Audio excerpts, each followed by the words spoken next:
as you can see, today's review is on another Chanel fragrance, and it is no other than the icon Bleu de Chanel.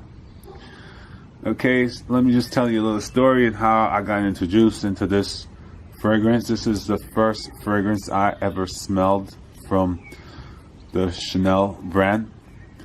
When I think of the Chanel brand, I think of female bags and high-end women fashion.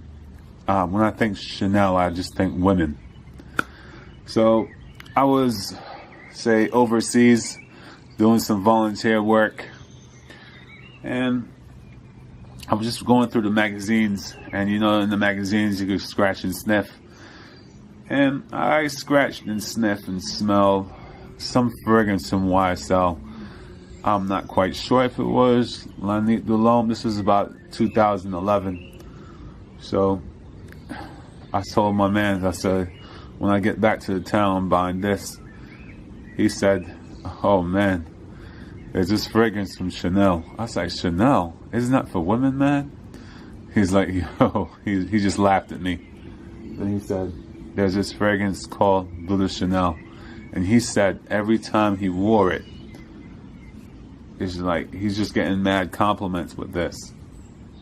So I said, all right, bet, but I'll smell this fragrance from YSL. So a couple of years passed. I wasn't really into fragrances back then. I'll only have about 3 fragrances in my collection, the most. So I was running low on my fragrance, and I said, okay, I think it's time for me to pick up that fragrance from YSL. I remember the commercial and everything for it. I just really couldn't remember the name. I wasn't really into fragrances, so I got there. I'm thinking, yeah, I'll just find this one fragrance. I know what the bottle looks like. So I got into the store, went into the store, and I went into the YSL section, and there were like a ton of bottles, and they all smelled different. I didn't know what a flanker was at the time. And I was just confused. I was like, this wasn't what I smelled in the magazine. So I didn't know what I wanted. So the store attendant came to me and asked, may I help you? And I was a bit scared. Usually I get bullied into buying fragrances from these sales attendants. So I said, no, I'm all right. Chanel, please. That's what I said. And she said, sure. Which one do you want? I said, that one. I pointed to Bleu de Chanel. So I bought it. Didn't even smell it. I just bought it because I didn't want to get bullied into buying the fragrance. I wasn't really into fragrance and talking to the attendants and explaining why I want this one. So I bought it. Got home.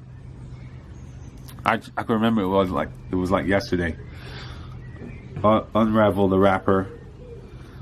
And when I unraveled the wrapper and I spread it on my skin, I was like, wow, it blew me away. Just remind you guys that at the time I only had 3 fragrances in my collection. And I was like, wow, this smells sophisticated. And I said, the only time I'm going to wear this fragrance is when I'm suited up and for special occasions. And this fragrance has been in my collection since 2014. And I think I'm going to retire it now. If you could see there on the camera, the level of juice is quite low. So it's time to retire this 1.7 fluid ounce of Bleu de Chanel from me. So I thought it was such a sophisticated scent, I just didn't use it. Then I got more into Fragcom. Everyone was reviewing this. People say it's generic, it's boring, blah, blah, blah. Some people say it's a versatile scent. You can wear it whenever. Okay, so I said, okay, I'm going to start rocking it. And at that time, I'm getting into the fragrance journey. And it wasn't so special anymore, to be honest. So I wore it this spring, revisited it, and it's quite nice. I am blown away. So, what does this smell like? when you first get the initial blast, this is quite a linear fragrance to my nose. It opens up with some citrus and a little bit of grapefruit blended with incense. That's what you'll get right off the bat with Bleu de Chanel. And you'll get hints of subtle abdomen in there, giving it that a little bit touch of class.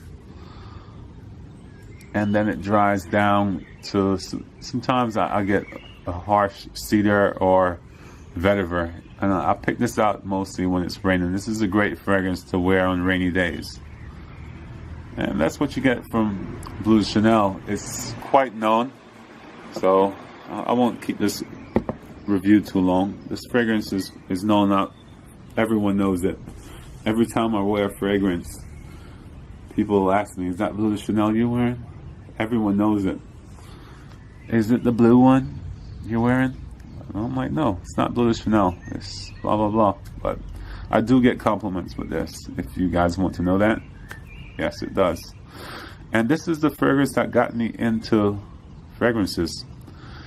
I had this on my dresser, and one of my friends came by and she smelled it, and she was like, this is a very good scent. I'm like, what do you mean? She said I could smell the grapefruit and the incense and the notes. And I asked her, I said, what are these notes? What are you talking about? All I know, it smells good and it smells sophisticated to my nose. I can't tell you if it belongs to a woody aromatic classification or it belongs to the aquatic group. I knew nothing at the time about fragrances. And then she explained it to me and I said, okay, that sounds interesting. I would like to know more. And that's how I did some research, and I found out there's forums on perfumes, and then there's a YouTube platform. So I've been watching for quite some time now, just learning about fragrances. And if it wasn't for this fragrance, I probably wouldn't be into fragrances, to be honest. And the funny thing about this story, the most ironic thing is, I wasn't looking for this fragrance. It just stumbled upon me. And you hear many fragrance reviewers describe this as being generic. It's boring. I don't think so. Just remember, when you hear these fragrance reviewers say something is generic, is blah, blah, blah, boring, these are individuals with thousands and hundreds of perfumes in their collection. For someone who has no 2 to 5 perfumes, this may be the best thing he ever smelled. And for that, I have to give this perfume for smell an excellent score.